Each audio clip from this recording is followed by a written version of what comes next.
আসসালামু আলাইকুম। সবাইকে স্বাগত জানাচ্ছি। আমি নাসরুল ইসলাম তন্ময়। শুরুতে বিআরবি কেবল সংবাদ শিরোনাম। বাংলাদেশের সর্বশেষ গুরুত্বপূর্ণ আপডেট সংবাদে আপনাকে স্বাগত। শুরুতেই সংবাদ শিরোনাম, পরে বিস্তারিত। প্রিয় দর্শক, আপনারা জানেন শেখ হাসিনা গত 5 আগস্ট গণবিক্ষোভের মুখে বাংলাদেশ থেকে পালিয়ে গেছে।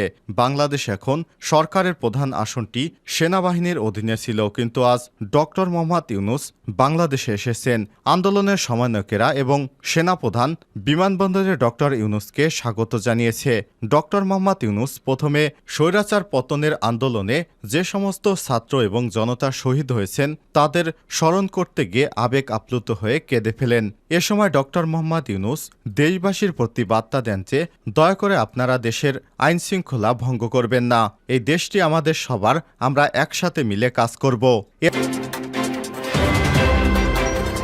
এরপর জানিয়ে দিব, পালাতে গিয়ে বিমানবন্দরে ধরা খেল স্বেচ্ছাসেবক লীগ নেতা।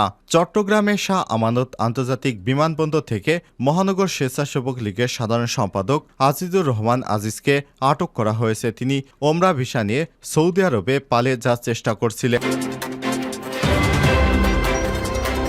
জানিয়ে দিব, নতুন অ্যাটর্নি জেনারেল হলেন মোহাম্মদ আসাদুজ্জামান। সুপ্রিম কোর্টের সিনিয়র আইনজীবী মোহাম্মদ আসাদুজ্জামানকে অ্যাটর্নি জেনারেল হিসেবে নিয়োগ দিয়েছে রাষ্ট্রপতি। আজ বৃহস্পতিবার 8 আগস্ট আইন সচিব স্বাক্ষরিত এক প্রজ্ঞাপনে এ আদেশ জারি করা হয়েছে। জানিয়ে দিব, আওয়ামী লীগের নিবন্ধন বাতিল এবং নিষিদ্ধ করতে হবে বললেন লেবারের ডেমোক্রেট পার্টি এলডিপির প্রেসিডেন্ট অবসরপ্রাপ্ত কর্নেল অলি আহমেদ বীর বিক্রম। এদিকে বিতর্কিত এবং দলবাজ বিচারপতিদের আজকের মধ্যেই পদত্যাগের দাবি। প্রধান বিচারপতি সহ সুপ্রিম কোর্টের আপিল এবং হাইকোর্ট বিভাগের বিতর্কিত দলবাজ বিচারপতি, যেমন প্রধান বিচারপতি ওবায়দুল হাসান সহ শেখ হাসিনার দালাল যেসব বিচারপতি আছেন তাদেরকে সভাপতি ব্যারিস্টার মাহবুবউদ্দিন খোকন আজকের মধ্যেই পদত্যাগ করতে বলেছেন। একই সঙ্গে আজকের মধ্যে সুপ্রিম কোর্ট খুলে দিতে রাষ্ট্রপতির প্রতি আহ্বান জানিয়েছেন তিনি। এবং সর্বশেষ জানিয়ে দিব, চাঁদাবাজকে ছাড়াতে আসা যুবদলের নেতাকে সেনাবাহিনীতে দিল জবি শিক্ষার্থীরা। পুরান ঢাকায় লালকুঠিঘাট সংলগ্ন এলাকায় চাঁদাবাজি করার সময় এক ব্যক্তিকে আটক করে জগন্নাথ বিশ্ববিদ্যালয়ের শিক্ষার্থীরা। পরে ওই চাঁদাবাজকে ক্যাম্পাসে নিয়ে আসা হলে তাকে ছাড়াতে আসেন যুবদলের নেতা পরিচয় দেয়া হাসান নামে এক ব্যক্তি। এ সময় উভয়কে সেনাবাহিনীর হাতে তুলে দিয়েছেন জবি শিক্ষার্থীরা। প্রিয় দর্শক, এতক্ষণ শুনছিলেন সংবাদ শিরোনাম, এবারে বিস্তারিত। তবে তার আগে বন্ধুরা, কমেন্ট করে জানিয়ে দিন আপনি বিশ্বের কোন দেশ থেকে আমাদের সংবাদটি দেখছেন এবং শুনছেন। আর বন্ধুরা, কমেন্ট করে জানিয়ে দিন বাংলাদেশের নতুন সরকার ডক্টর ইউনূস ক্ষমতা হাতে নিতে যাচ্ছেন, আপনি কি একমত? একমত হলে কমেন্টে ইয়েস লিখে বিশ্ববাসীকে জানিয়ে দিন। আর বন্ধুরা, এই চ্যানেলে আপনি নতুন হয়ে থাকলে সংবাদটি দেখতে দেখতে চ্যানেলটি সাবস্ক্রাইব করে রাখুন, বেল বাটনে প্রেস করে দিন, ভিডিওটিতে একটি লাইক দিয়ে আমাদের সঙ্গেই থাকুন।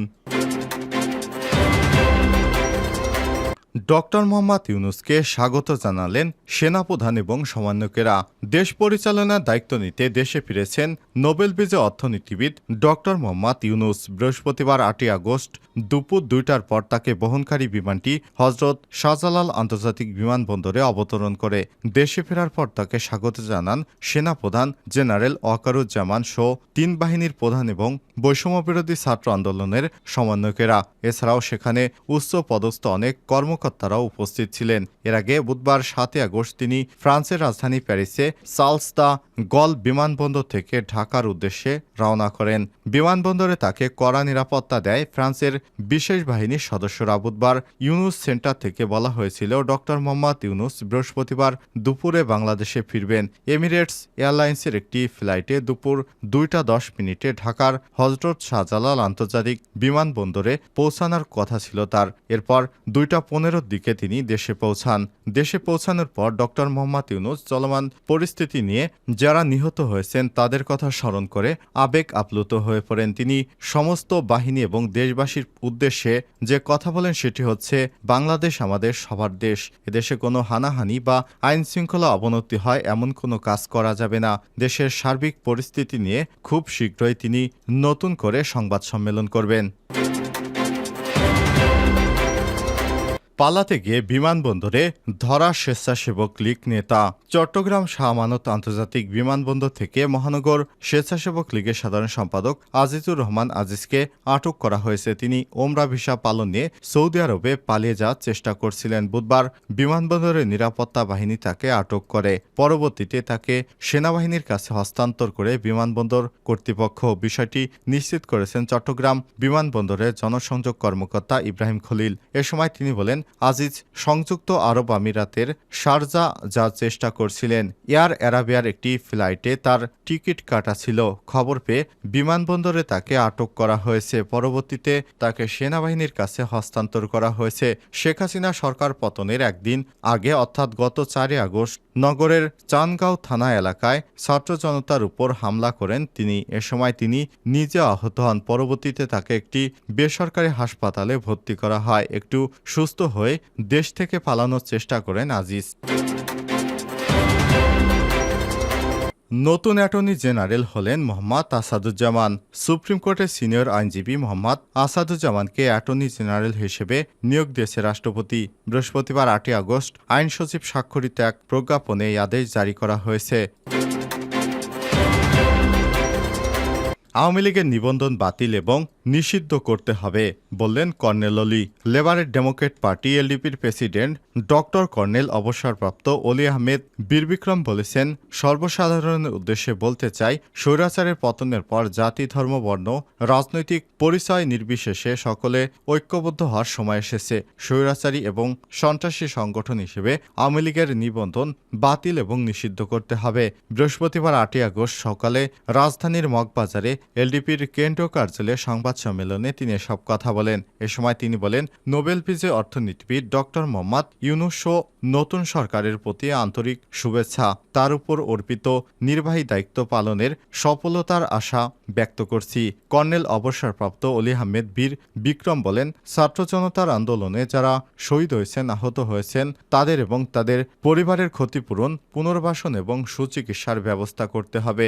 সংযুক্ত আরব আমিরাত, সৌদি আরব, সিঙ্গাপুর ইত্যাদি রাষ্ট্রে সাজাপ্রাপ্ত এবং বহিষ্কৃত বাংলাদেশি ভাইদের মুক্তি এবং পুনঃনিয়োগ বা পুনর্বাসনের ব্যবস্থা করতে হবে। 2009 সাল থেকে যারা উপযুক্ত প্রমাণাদি ছাড়াই রাজনৈতিক প্রতিহিংসা শিকার হয়েছেন, তাদের বিরুদ্ধে সকল মিথ্যা মামলা তুলে নিতে হবে এবং যারা গ্রেপ্তার বা বন্দী হয়েছেন, তাদের অবিলম্বে মুক্তির ব্যবস্থা করতে হবে।